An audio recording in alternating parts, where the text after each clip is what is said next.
Oui, bon, peut-être une petite suggestion. Kanouté, si tu pourrais laisser le slide, comme ça, ouais, Ok. comme ça, au moins, on aura une.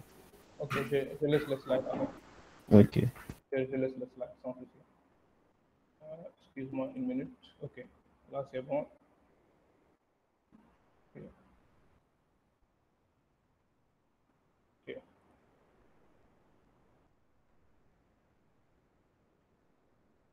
Ok, je pense que là c'est bon, n'est-ce pas? Allô? Oui, c'est bon, Alors, c'est oui, bon. oui, c'est bon, oui. Ok. Donc, nous pouvons y aller. Ok, bon, je pense que Pabalini, tu peux Oui. démarrer. Donc, Ouais. par rapport à la containerisation, c'est quoi? Déjà, c'est faut revenir à la virtualisation, c'est-à-dire essayer de comprendre qu'est-ce qui est une machine virtuelle, comment pouvoir avancer et démarrer. Maintenant, pendant qu'on fait la virtualisation, on peut choisir deux types de virtualisation. L'une, c'est par rapport avec les conteneurs qui peuvent s'exécuter dans un même noyau, mais de manière isolée. Maintenant, il y a la virtualisation aussi avec les machines virtuelles qu'on connaît. Maintenant, la containerisation, c'est en fait essayer d'exécuter des programmes que vous développez souvent, c'est-à-dire que ce soit une application Django ou autre, dans un environnement Linux isolé les uns des autres. C'est-à-dire que tu peux déployer plusieurs conteneurs qui peuvent cohabiter dans un même OS. Souvent, les OS utilisés, c'est du Ubuntu, sur lesquels les applications sont déployées. Maintenant, la différence avec la virtualisation des machines virtuelles, c'est que les machines virtuelles utilisent les superviseurs.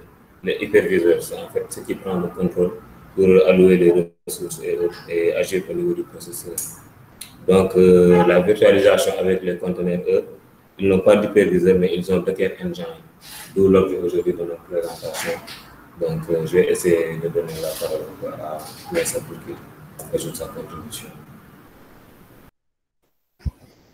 Ok, merci Pabalini. Donc, comme il l'a si bien dit, donc, la containerisation, c'est un peu plus le fait de packager nos applications et de pouvoir les déployer facilement, même si on va se rendre compte que plus tard, on pourra également utiliser la containerisation aussi bien qu'au niveau dev qu'au niveau prod.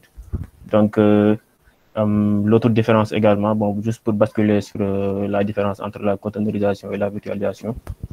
Donc, nous, quand on parle concrètement de virtualisation, c'est beaucoup plus la virtualisation des machines.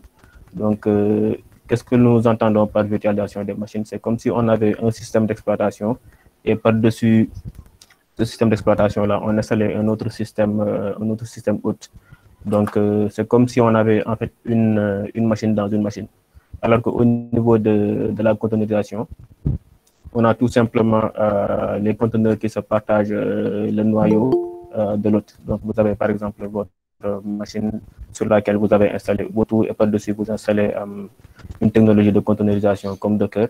Et voilà, lorsque vous créez vos conteneurs, l'ensemble de ces conteneurs-là vont partager le noyau Linux. Et donc, ceci apporte plusieurs avantages et ces avantages-là sont nombreuses. J'espère que je n'empiète pas sur ton territoire aussi, Papaline, si je... Oui, par rapport aux avantages, déjà, c'est le fait de les comparer aux machines virtuelles encore. C'est-à-dire, lorsque vous voulez démarrer une machine virtuelle, ça vous prend plus de temps pour qu'en fait les ressources soient disponibles, pour que votre application puisse tourner dessus. Maintenant, la différence avec les conteneurs, c'est-à-dire déjà aussi les conteneurs, en fait, c'est fait à partir d'une image. Maintenant, une image, quand on parle dans Docker, c'est les dossiers de votre application, les fichiers de votre application que vous mettez dans un runtime. Maintenant, ce runtime-là, c'est le conteneur. Et ce conteneur peut être démarré et arrêté plus facilement qu'une machine virtuelle. Donc ça, c'est une des plus grands avantages en fait d'utilisation des conteneurs. Ensuite, il y a aussi la scalabilité, c'est-à-dire pour augmenter et réduire en fonction des demandes des utilisateurs ou bien des requêtes. C'est plus facile de faire ça, de monter en échelle, c'est-à-dire scaler avec des conteneurs que de scaler avec des machines virtuelles. Ça, c'est un second point. Maintenant, un troisième point, c'est par rapport, on va orienter ça au niveau dev, parce que les devs, souvent, quand ils développent des applications, quelqu'un avec une machine Windows peut rendre son application sans problème, sans souci. Donc, Une fois que l'un de ses collègues clone le projet et qu'il veut rendre ça en local, il a des soucis de dépendance. Donc, pour remédier à cela, c'est une des avantages par rapport à la containerisation. C'est-à-dire ça fait en sorte que toutes les dépendances dont l'application a besoin peuvent être exécutées dans un environnement, c'est-à-dire un runtime, qui est le conteneur, et ensuite manipuler ce conteneur, que ce soit une microservice ou même une application front-end, à ce que ça puisse prendre des requêtes et répondre. Donc, mais ça, c'est ça que tu vas ajouter. Ouais, peut-être ce que je pourrais ajouter de plus, c'est que voilà, toutes les deux technos permettent de faire de la virtualisation, mais c'est juste que derrière c'est le fonctionnement qui est différent.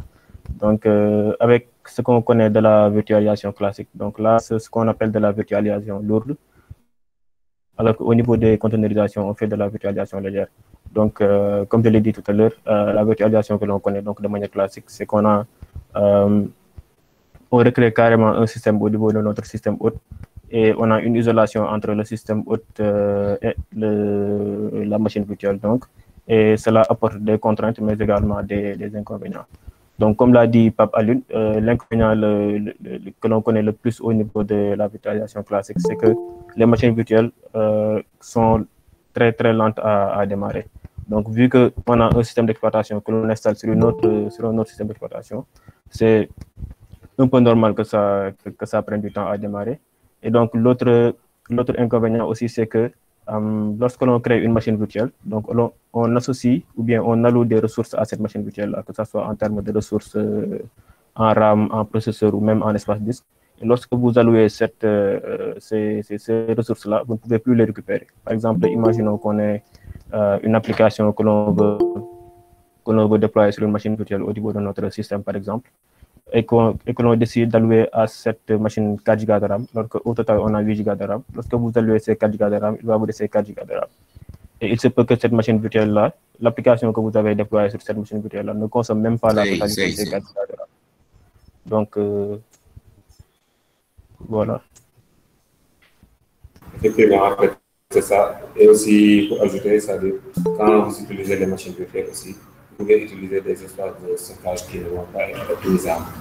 Alors que si vous utilisez des conteneurs, c'est plus optimisé que d'utiliser des machines virtuelles qui vont prendre des ressources et sans pour autant que l'application n'ait besoin de... Ah, entendi. Entendendo.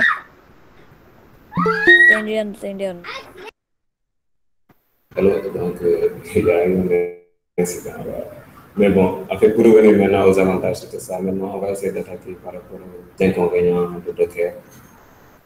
Donc, Maïssa, je donne la parole.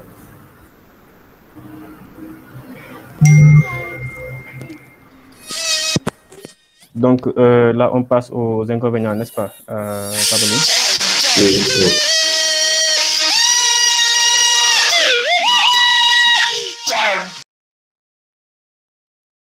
Ok, excusez-nous. Donc, je pense que voilà, vous avez déjà cité les inconvénients, si je ne me trompe pas. Je pense que voilà, on peut directement passer à la question qui est quand et comment utiliser la containerisation. Mais si tu peux répondre à cette question.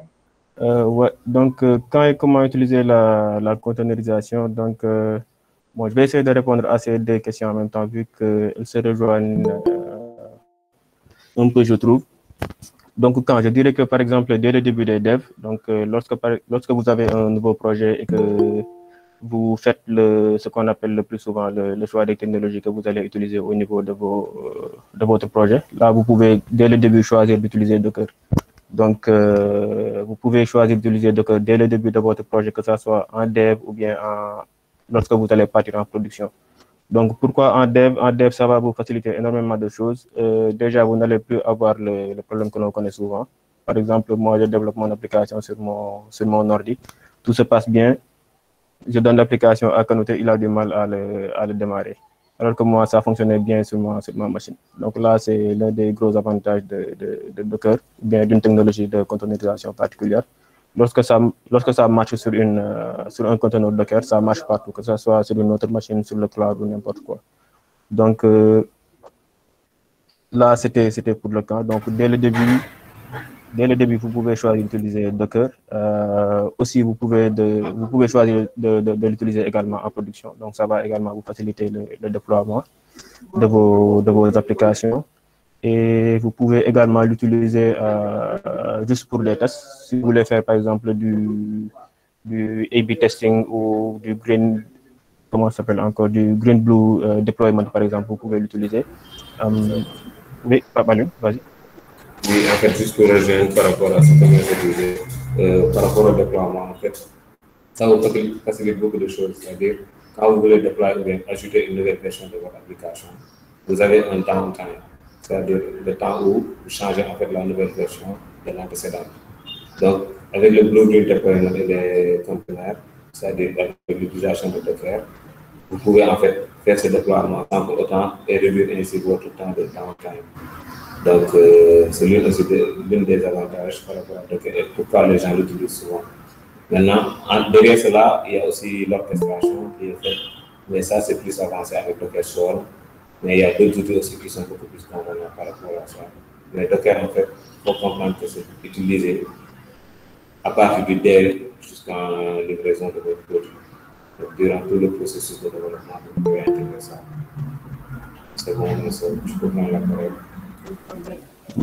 Ouais. Donc, c'est exactement ça. Vous pouvez l'utiliser en dev comme en prod. Donc, le moment que vous pouvez le choisir, le moment le plus opportun, je pense que c'est plutôt lorsque vous choisissez vos technos, lorsque vous avez un nouveau projet à mettre sur le marché, par exemple. Là, vous pouvez choisir dès le début d'utiliser Docker, quoi.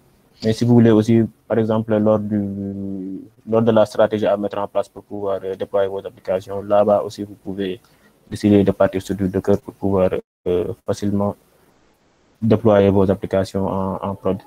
Donc, le comment, là, je dirais que la containerisation peut être utilisée dans divers contextes, mais le plus pertinent, je trouve, c'est au niveau des pipelines CI/CD. Parce que là, maintenant, le développement moderne, c'est que, par exemple, au niveau des entreprises, on vise à automatiser l'ensemble de la chaîne de développement, en fait. Donc, depuis le développement, les tests jusqu'à la mise en production, ou bien, au niveau du développement.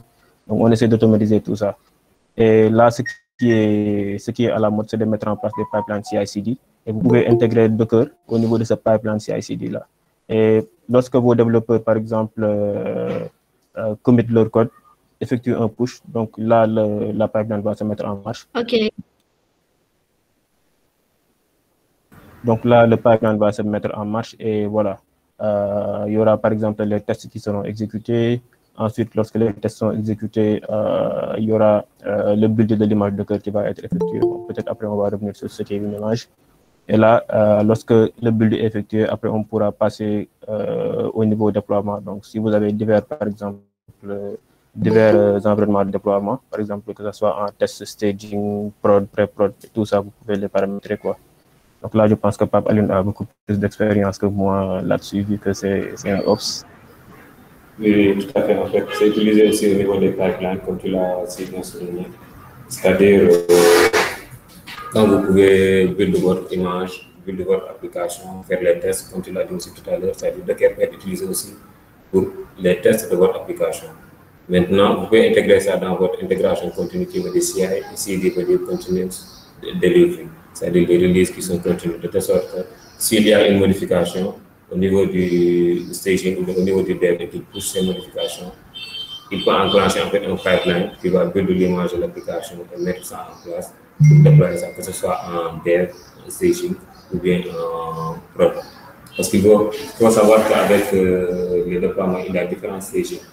Vous ne voulez pas juste déployer directement en prod, vous allez créer un environnement qui va avoir la réplication d'un environnement de prod que vous allez dupliquer en staging et en dev. Maintenant, chaque environnement aura son propre pipeline. Les développeurs vont avoir leur propre pipeline où ils vont pousser des modifications et tester ça en ligne avant de mettre ça en staging. Par exemple, si vous avez un client à qui vous voulez voir le résultat de dernière fonctionnalité ajoutée, vous pouvez créer un environnement en staging.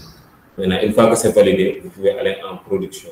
Maintenant, toutes ces étapes, c'est des pipelines qui s'enclenchent au niveau des branches. C'est-à-dire, si vous avez une branche développement, ça signifiera votre environnement de dev, Et si vous avez une branche master, c'est la version stable qui doit être là-bas et qui sera déployée en prod.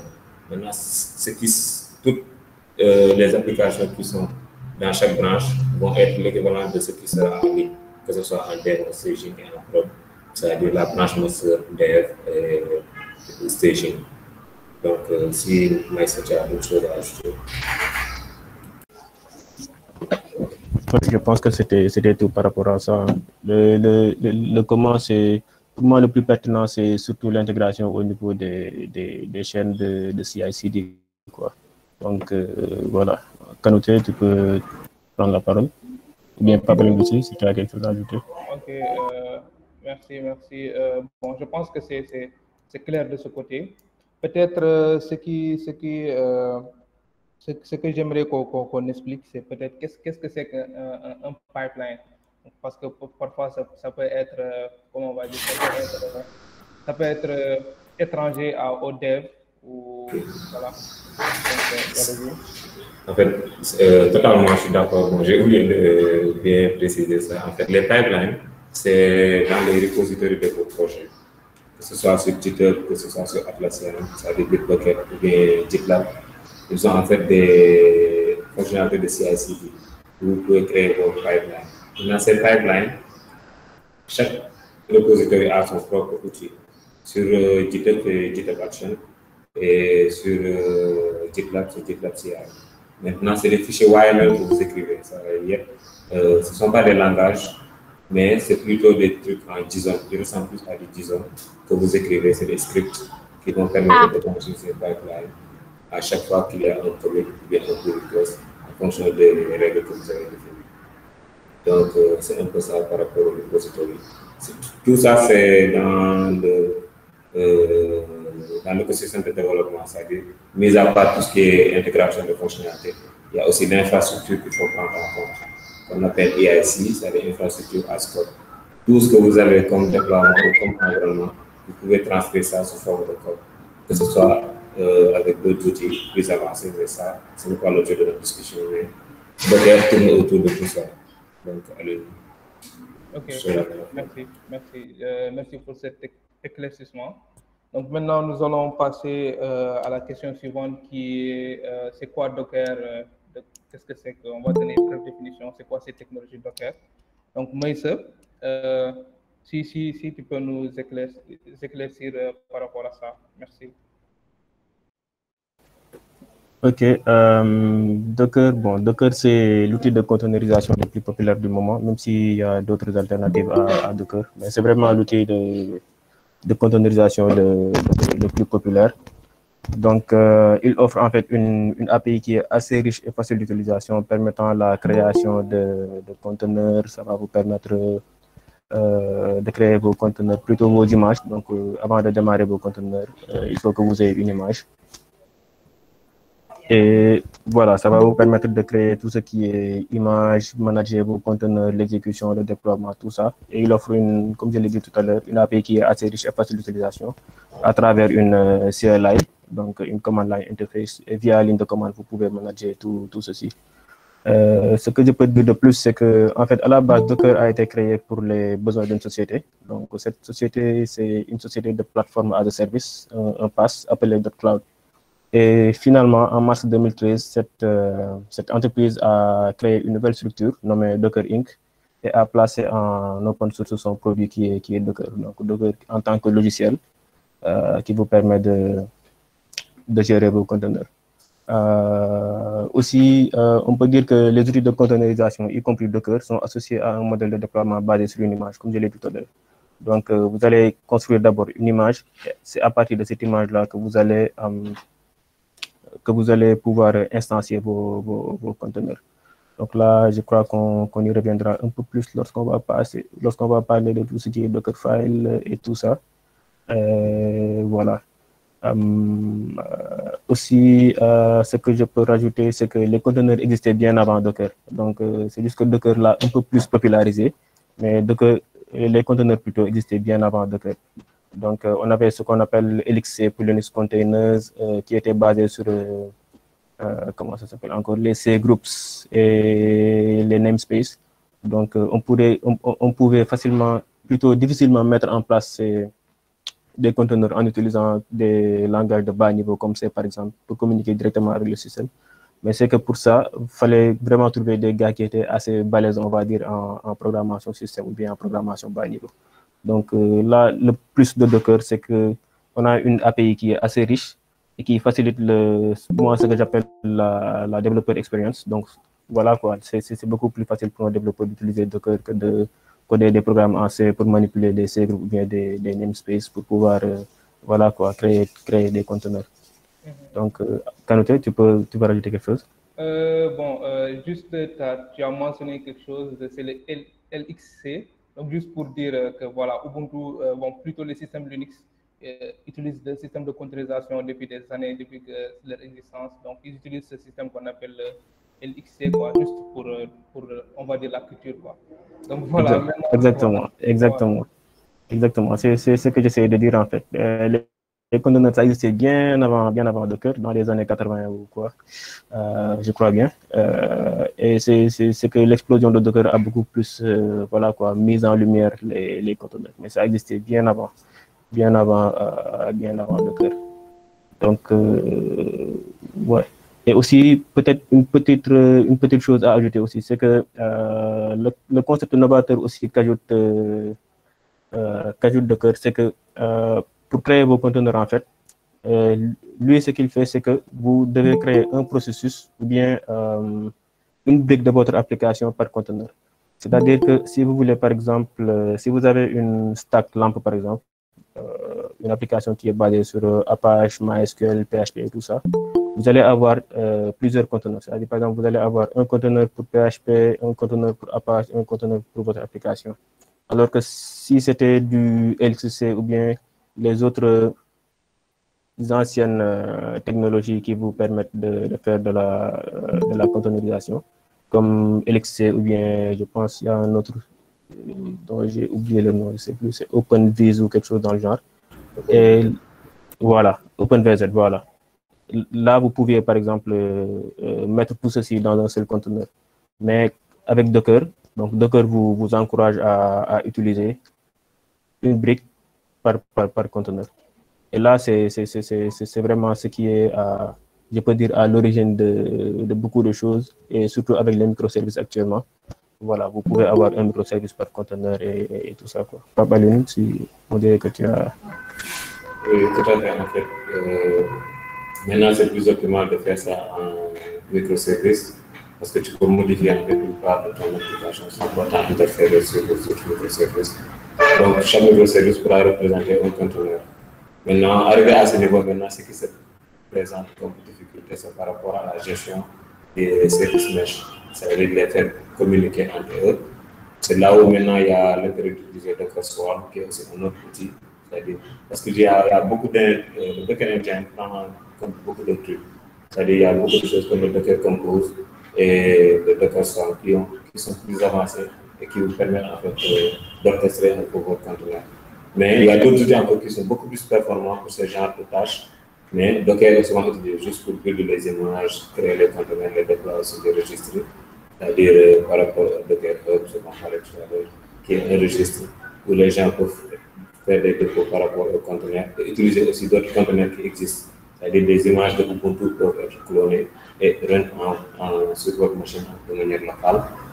Donc, tout ça, ce sont des choses que Docker vous permet de faire et qui est vraiment apprécié par certaines boîtes parce que ça facilite beaucoup de choses et ça rend aussi l'expérience de développement beaucoup plus agréable.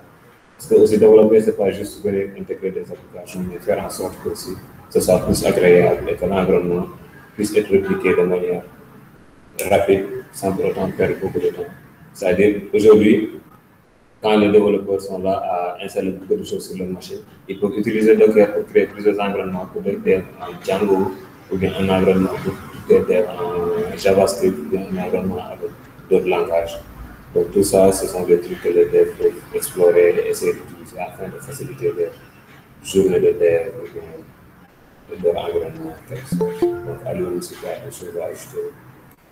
Oui, merci pour cet éclaircissement. Je pense que vous avez, disons, cité pas mal de choses. Mais je vais en profiter pour glisser une autre question avant de passer la parole à Badara pour qu'il nous explique un peu c'est quoi le Docker Hub. C'est quoi la différence entre une image et ce qu'on appelle un conteneur? Donc, Maïssa, si tu peux répondre à cette question. Ah, ok. On dirait que je peux répondre, mais bon, je vais la prendre. Okay.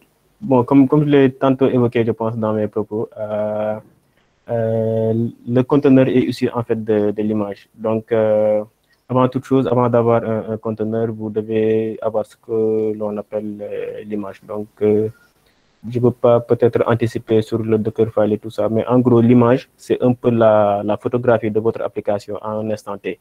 Donc, c'est un peu comme, comment je peux appeler ça, un peu comme le moule ou bien la recette, une recette de cuisine, par exemple. C'est que les Indiens aiment beaucoup le tchéboudian. Si je prends par exemple le tchéboudian va être le plat. Et voilà, pour préparer un bon tchéboudian, il faut vous appuyer sur la recette pour pouvoir instancier ce plat tchéboudian-là. Ce plat tchéboudian-là pour que les Indiens puissent le déguster convenablement. Donc, c'est un peu ça. Vous allez avoir une photographie de votre image à un instant T. Et à la suite, vous pouvez instancier cette image en conteneur. Et là, vous pouvez, par exemple, avoir plusieurs instances de votre application qui tournent. Je ne sais pas si c'est assez clair. Peut-être, Pape Alioune, tu peux... Oui, en fait, c'est ça. C'est juste par rapport aux fichiers que vous avez qui permettent à votre application de s'exécuter. C'est-à-dire quand nous prenons peut-être un cas de figure avec une application faite en React ou bien en Angular, quand vous faites un build du fichier, il y a des fichiers qui sont générés dans le dossier build. Maintenant, ce genre de fichier, sur l'image Docker, quand vous faites tourner en fait votre application avec un fichier que vous avez défini des scripts à faire pour exécuter votre fichier, souvent sur le ligne Docker, vous allez copier un répertoire pour le mettre dans un autre répertoire. Donc, ce sont les fichiers en fait que vous prenez, les fichiers de votre application, que vous mettez dans le conteneur pour que ça puisse run. Maintenant, avec ça, ça va run pas juste l'application, mais aussi les dépendances dont votre application a besoin. Donc, ce qu'il faut comprendre, c'est que les images, ce sont les fichiers de votre application et le conteneur, c'est le runtime, là où sont exécutées votre application. Donc, allez-y. Ok, bon, je pense que c'est clair, hein. C'est un peu ce qu'ils ont dit, hein. En gros, si on peut voir une image, c'est un peu la photographie de votre application. En gros, l'image, ça dit comment on va exécuter votre application. Et le conteneur, c'est l'instance de cette image. Donc, on peut créer plusieurs conteneurs à partir de cette image. Donc, voilà, comme Moïse l'a dit, il s'est moqué un peu des Ndioben. Donc, voilà, un peu, ou bien des Ndiayen plutôt. Voilà, si on fait un peu... on va dire, comment je parle le mot, mais en gros, si on veut expliquer ça plus simplement, en gros, si vous avez votre tchéboudian, c'est l'image, c'est la recette et le tchéboudian, c'est le conteneur. Donc voilà. Donc maintenant, on va passer à ce qu'on appelle un Docker. C'est quoi le Docker Hub? Donc, Badara, si tu peux répondre à ça. Tu peux nous expliquer. Oui. En fait, le Docker Hub, c'est le registre de dépôt. Comme quand vous utilisez GitHub, bon, il y a le mot qui revient tout le temps. Donc, logiquement, c'est juste un registre de dépôt où vous allez mettre vos images. Et là où aussi vous pouvez aller prendre des images. C'est-à-dire, comme je l'ai expliqué tout à l'heure, il y a des images pour Ubuntu, des images même pour des serveurs web comme Nginx, des images pour Apache aussi. Donc, c'est là où il y a tout ce qui est open source en termes d'images. Maintenant, si vous voulez utiliser une image qui est déjà existante, vous pouvez juste pull ça à partir de Docker Hub. Donc, bon, peut-être après, on va essayer de toucher à ça. Et si vous voulez aussi, vous allez créer votre image et sauvegarder ça au niveau du dépôt. C'est-à-dire mettre ça au niveau du Docker Hub avec votre ID de Docker Hub. Ensuite, taguer votre image. Parce que aussi, il faut taguer votre image avec l'ID de votre Docker Hub pour pouvoir pousser ça au niveau de votre repository en ligne, quoi, au niveau du Docker. Donc, c'est généralement pour ça, c'est juste pour stocker des images des applications. Si Maïssa, tu as d'autres choses à ajouter? Oui, c'est exactement ça. Hein. Le Docker Hub, c'est un peu ce qu'on appelle la registrie officielle de Docker, en fait. Là-bas, c'est l'entrepôt où sont exposées l'ensemble des images officielles de tous les constructeurs que l'on connaît. Donc, que ce soit Apache, Nginx, et tous les autres compteurs que j'ai exposés tout à l'heure.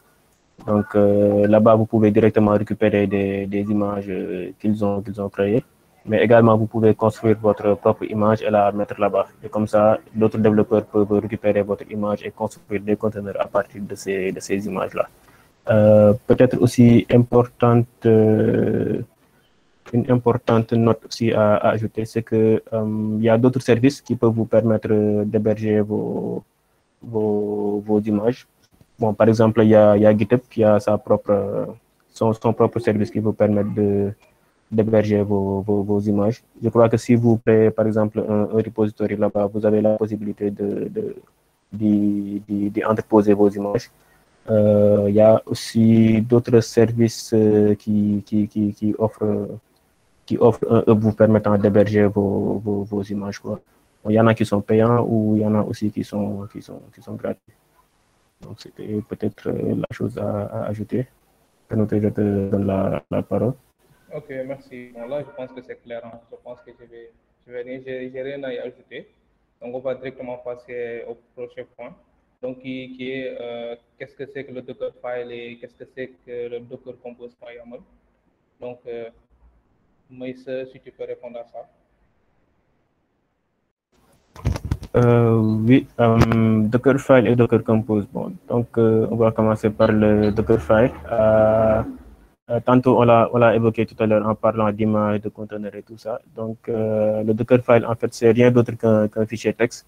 Et c'est au niveau de ce fichier texte-là que vous allez écrire la recette de cuisine qui va vous permettre de construire l'image. Et à partir de l'image, après, vous allez pouvoir instancier vos conteneurs.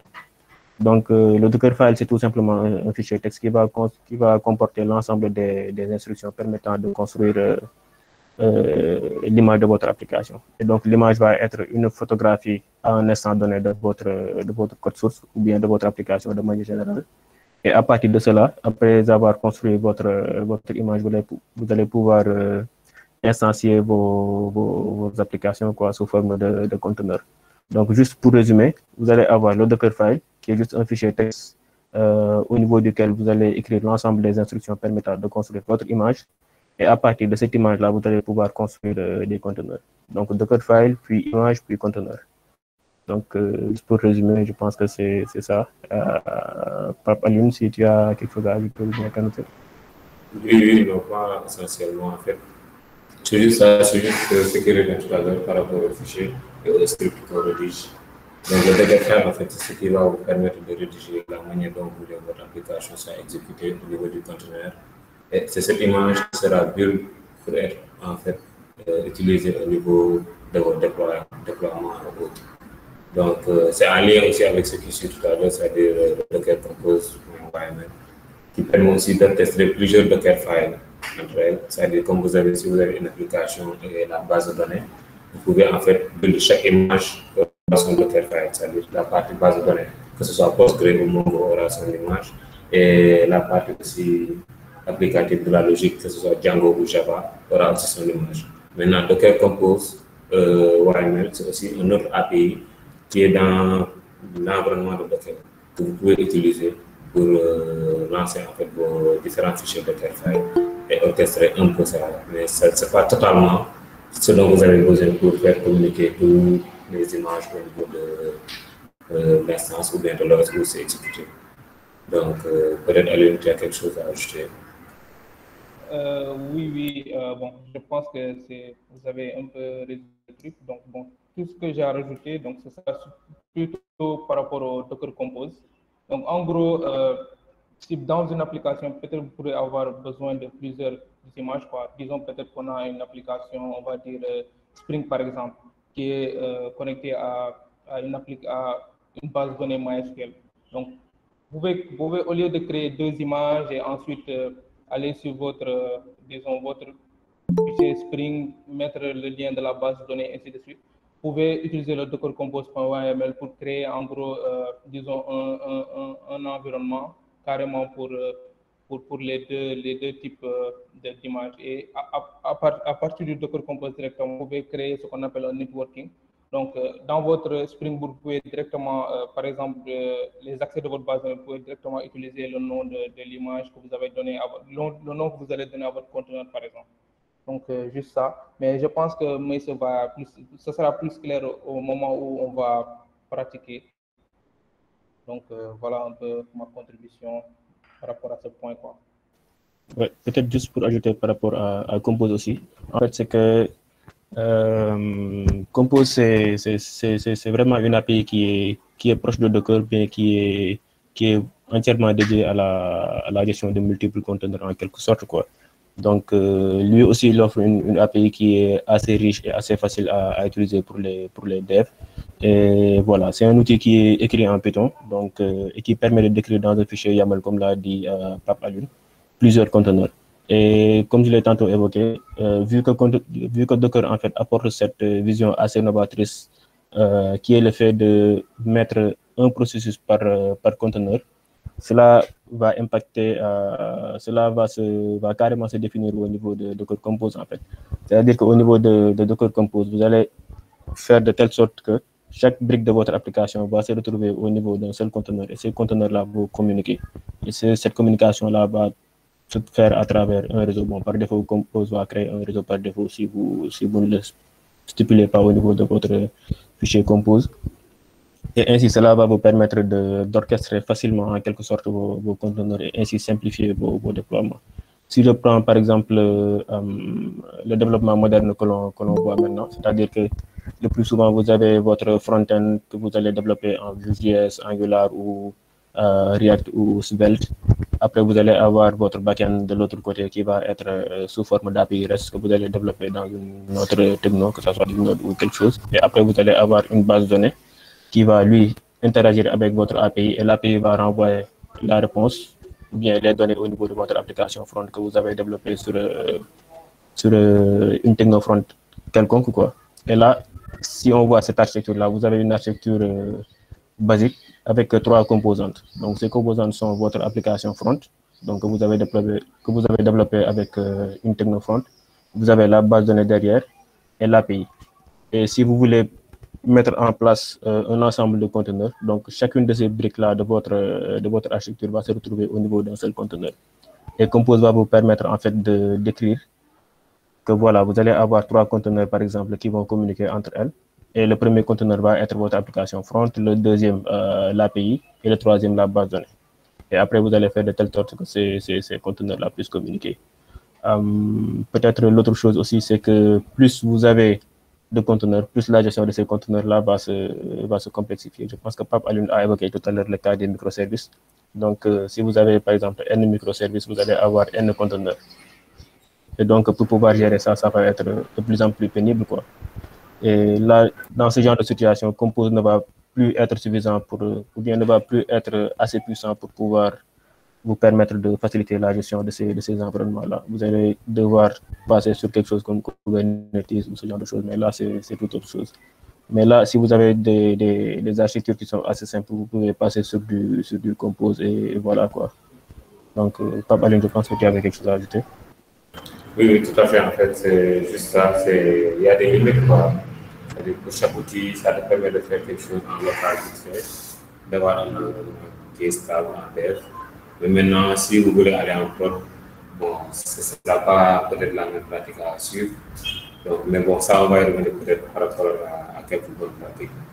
Donc, il y a des limites, en fait, qu'il faut considérer. S'il y a 2, 3 conteneurs, c'est bon, mais quand il y en a 8 microservices, une pour l'authentification, d'autres pour la session, bon, et 5 autres microservices, ça devient de plus en plus compliqué à manager en termes de communication. Parce que ce qu'il faut savoir, c'est qu'il y a le networking. Bon, cette partie n'est pas trop évoquée, mais il y a une partie networking, c'est-à-dire les conteneurs, ils ont des adresses IP, ils ont des ports, donc il va falloir organiser tout ça aussi. C'est un peu du réseau, mais pas entièrement, mais c'est plus orienté dev. Mais il y a l'aspect networking aussi qu'il faut garder en tête. D'où en fait la complexité dont Maïssa parlait tout à l'heure pour orchestrer si ça devient de plus en plus considérable en termes de nombre de microservices. Donc, je crois que essentiellement c'était ça. Alun, si tu as d'autres choses à ajouter. Non, je pense que c'est clair. Hein.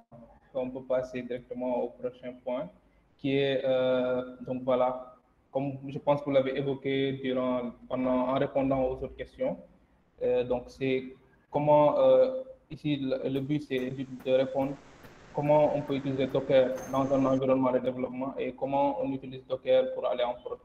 Quelle est la nuance à faire par rapport à ça, quoi. Donc voilà, merci. Je pense que tu peux y aller. Bon, la différence majeure, c'est en termes peut-être de sécurité déjà, c'est-à-dire la manière dont vous allez gérer vos conteneurs en local ne sera pas identique à la manière dont vous allez gérer ça en prod, vous allez déployer ça. Parce que vous allez faire gaffe à ne pas divulguer vos environnements de variables, vos variables d'environnement. Donc, ce sont des choses à prendre en compte de termes sécuritaires.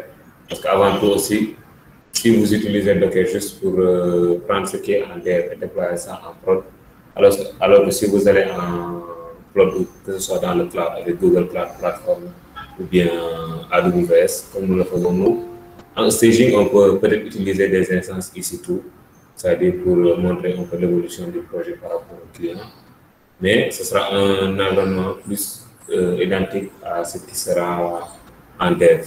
Maintenant, un environnement prod sera totalement différent, c'est-à-dire on va aller vers des technologies beaucoup plus avancées pour l'orchestration de ces conteneurs, que ce soit Kubernetes, comme l'a dit tout à l'heure Maïssa, qui sont des outils en fait qui nous permettent d'aller plus loin avec l'orchestration des conteneurs tout en gérant l'aspect microservice et l'aspect sécuritaire, de telle sorte que votre application ne soit pas aussi accessible partout et n'importe quelle requête, et que ce soit beaucoup plus fluide et scalable. Parce que aussi, ce qu'il faut prendre en compte, c'est que les conteneurs, une fois que c'est down, il faut quelque chose pour réallumer ça, pour que le service soit disponible encore.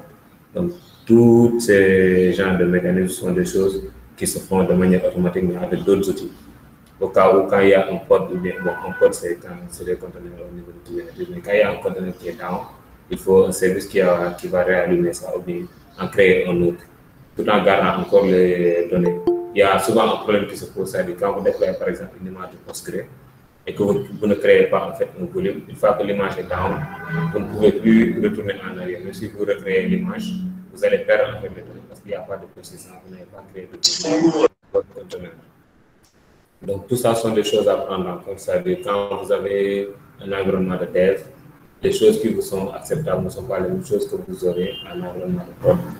Donc, vous pouvez utiliser ça jusqu'en staging. Maintenant, pour le déploiement en prod, vous allez revoir les termes d'environnement de variables, mais aussi essayer de voir par rapport aux sécurités et tout ce qui est scalabilité, c'est-à-dire quand un conteneur est down, comment est-ce que vous allez gérer pour le remettre à eux et que le service soit disponible à nouveau. Donc, peut-être, Maïssa, si tu as des choses à ajouter ou à lui. Ouais, peut-être la notion importante que tu as soulevée tout à l'heure, le fait de la persistance des données plutôt. Donc là, c'est vraiment un concept qui est important au niveau des conteneurs Docker ou bien des conteneurs de manière générale. Donc là, en fait, on a ce qu'on appelle les stateless et les stateful. Donc, il faut savoir que par défaut, un conteneur n'est pas destiné à stocker des données, vu que lorsqu'il meurt et vu que les conteneurs sont éphémères, donc ils peuvent mourir assez rapidement. Lorsqu'ils meurent ou bien lorsque vous démarrez vos conteneurs, l'ensemble des données que vous aviez mis dedans, vous risquez de les perdre. Et donc pour ça, vous avez besoin d'un autre concept pour pouvoir faire de telle sorte que vos données puissent persister. Et c'est là que les volumes sont importants à ce niveau-là. Je pense que c'est tout ce que j'avais ajouté par rapport à ça. Peut-être Alun, si tu peux reprendre la main, ou bien si tu as quelque chose à ajouter aussi. Bon, je pense que c'est assez clair. Après, bon, de toute façon, si les participants ont des questions, on leur laisse le temps de poser des questions. On peut passer directement au point suivant. On va prendre un cas pratique et on va montrer comment configurer un Dockerfile et comment écrire un Docker Compose.yaml. Et en même temps, ils vont en profiter pour vous expliquer un peu c'est quoi les différentes instructions avant dans un Dockerfile. Donc, Moïse, je pense que je peux te donner la main directement. Tu vas présenter un peu ce que tu as préparé pour nous, quoi.